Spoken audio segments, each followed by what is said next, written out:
Hello, welcome to the Hey, Promethean channel. I'm hi Jim. Jim. Hi, Rory, if that is your real name. Maybe I it's my love nom de plume, my So official we're nom back, de plume. right? We're back, and it's National Novel Writing Month, or NaNoWriMo again. So today we're going to talk about setting a scene, how you do that specifically in novels, and also how you do that, or written form at least, maybe novels or short stories or whatever, and then also how you do that in comic books, since that is what we do at Promethean. So, Rory, what's your best way to kind of set a My scene? best What's the way. advice? So typically, my brain goes to novel mode first, which is good if you want a lot of exposition. If you want a lot of detail, you can obviously fit it more into a novel than you can in a graphic novel or comic. So typically tend to put myself in the scene. So if I'm writing a sci-fi and I'm on a space station, you're going to have a lot of straight lines, a lot of gray color palette. So once I have that color palette to work with in my mind, it helps with the details. So if I want to add a lot of blinking lights or switches and toggles and all that, but I want to make sure it's useful information. You don't want to just like it's called purple prose when you give your reader too much information. So you want just enough to set the scene so that your readers' brains can fill in the gaps. And it's a really good thing because it draws them into the story, but it also like makes the story part of them because they're like participating in it. So when you're writing for a novel, you have your opening scene, which you can just like give everything or very little and it grows. Or you can just have a regular scene where, say, two people sitting at a cafe in Paris on the sidewalk. So you're going to have these sights and smells. I like writing the environment. I like seeing what the characters see, smelling what they smell, feeling what they're feeling. Are you feeling the rumble of the cars going by because you're on a sidewalk in Paris and you're too close?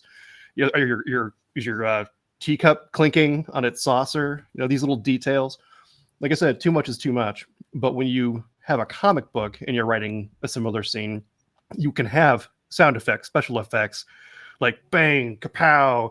You can have that little clink sound effect next to the teacup, and so you can get more across visually. But you have to condense that scene into either one frame or a series of frames that's coherent for the brain to follow. So it does take a bit of psychology when you're writing the scene in a comic book because for us Western audience, we want to go left to right, top to bottom. Other cultures are different, so it's just completely reverse of that. So you really have to know your audience because if you're gonna be big in Japan and selling something there, you might want to change it up a bit. How Right? about you, Jim? What do you look for in a scene? I like when I'm writing a scene. I try to imagine myself physically in um the character's shoes in the sense Mhm. of like what are they seeing?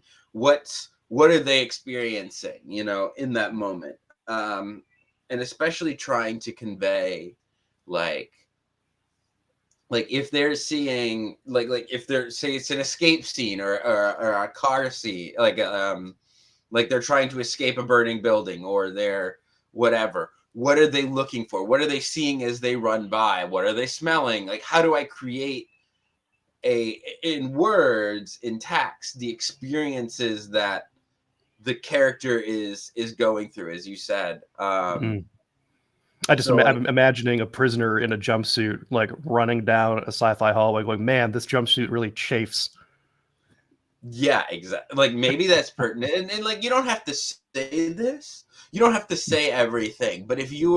if you are aware of it as the author, and I think you said this. You and Dean talked about this a little bit in your interview. You don't have to.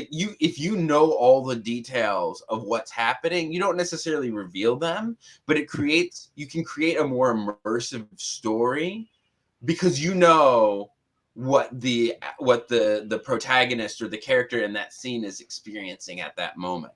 Right, and If you you don't know know the that, outcome. right? If you don't know the details, as the author, the scene tends to come across a little flat because you're not really like, oh, he's running down the hallway. and Yep. what? Right? In Yeah, a you could. That's when comic you start book, adding in those details. Like he's running down a right. torch-lit hallway. Well, that Yes. just totally changes what they imagine. Right, exactly. And so you give like little tidbits, but like if you have that picture in your head, what sticks out to you is you're running down the hallway in your Hmm. protagonist's shoes. And that's the kind of things you toss in. In a comic book, you have to be even a little bit more detailed, especially if you're working with another artist. Maybe you aren't the artist Right. yourself, right? Because you're not just describing the scene, you're visually seeing it. Somebody has to draw the background. Right. So you have to decide, are the walls that the guy's running down, a torchlit hallway, is it cobblestone or is it smooth? Right? Is it a Hmm. cave? And like there's Right. pock marks or there's stalagmites. These are things in writing you don't necessarily have to include, but in a comic book, it's all going to set the scene because it's a snapshot, it's a picture. Yeah. Yep. Um, and also in a comic book, whereas in writing, even if it's right to left, top to bottom in Western, or in Japanese, top to bottom in kanji, or like right to left, um, it's still going to be a linear style, right? But in a comic Good book, point. it's not necessarily a linear style. So that's also going to affect how you set the scene. Do you open up with your first page being this giant landscape that spans 2 pages that sets this Hmm. entire scene?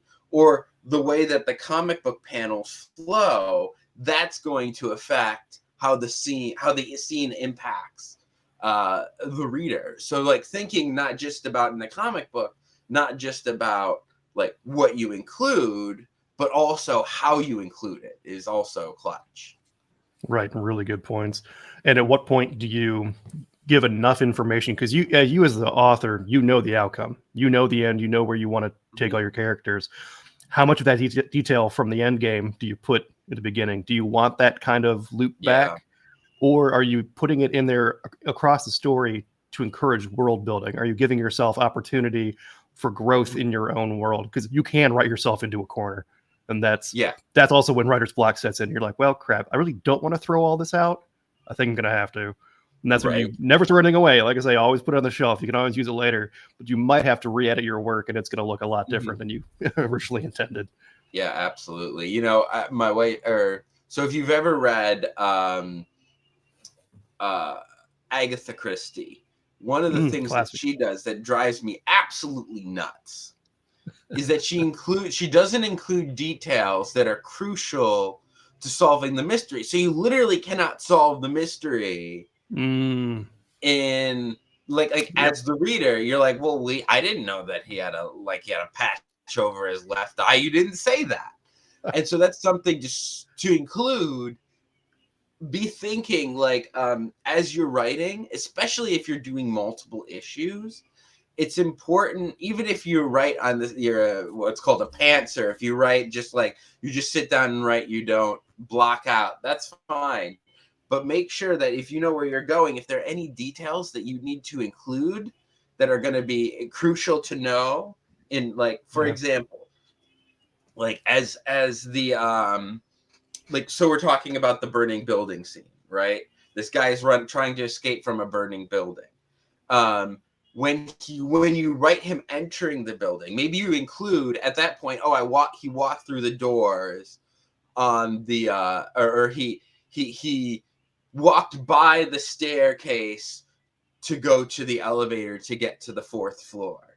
Then, when he's running through the burning building and the elevator's not working, you can say he ran to the stairs because Hmm. you've already established that there are stairs, and now Yeah. it's not a Deus Ex Machina. Oh, there just happened to be stairs. I mean, it's a burning building, but I Hmm. think it's Chekhov's gun.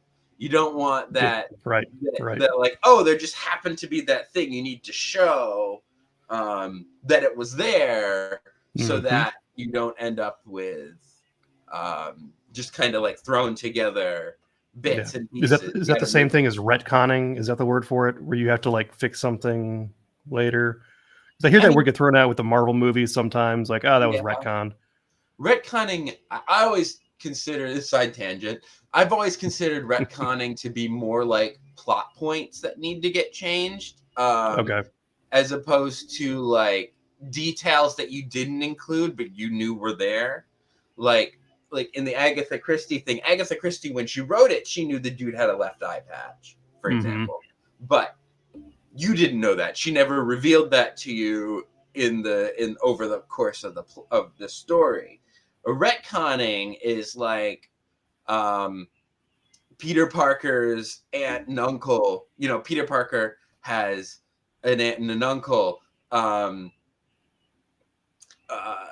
But then later in a later issue, you find out that his aunt is actually his mother. I don't know. Like that's a retcon. Like you just change a plot point by For the introducing convenience some. of the story. Right, exactly. But Okay.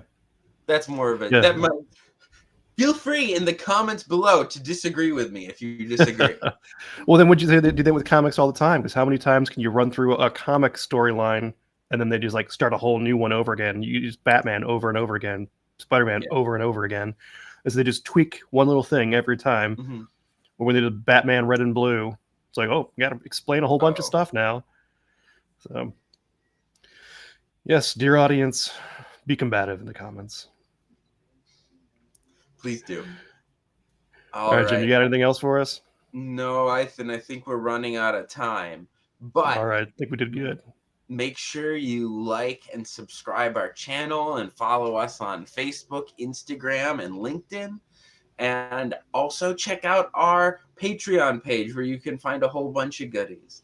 So we look forward to hearing about your thoughts and your opinions. And write us a scene. Right. Yes. Write us a scene. And feel free to post it. It doesn't have to be from your book. It could be from anything. And then if you're doing National Novel Writing Month, we are excited to hear what you come up with. Feel free to self-promote in all of our comment sections. If you're doing NaNoWriMo and you are working on something that you're actively going to publish, we can take a look at it. We would love to hear about it. All right. Thank you. And we will Thanks, catch you Jim. next time. Bye.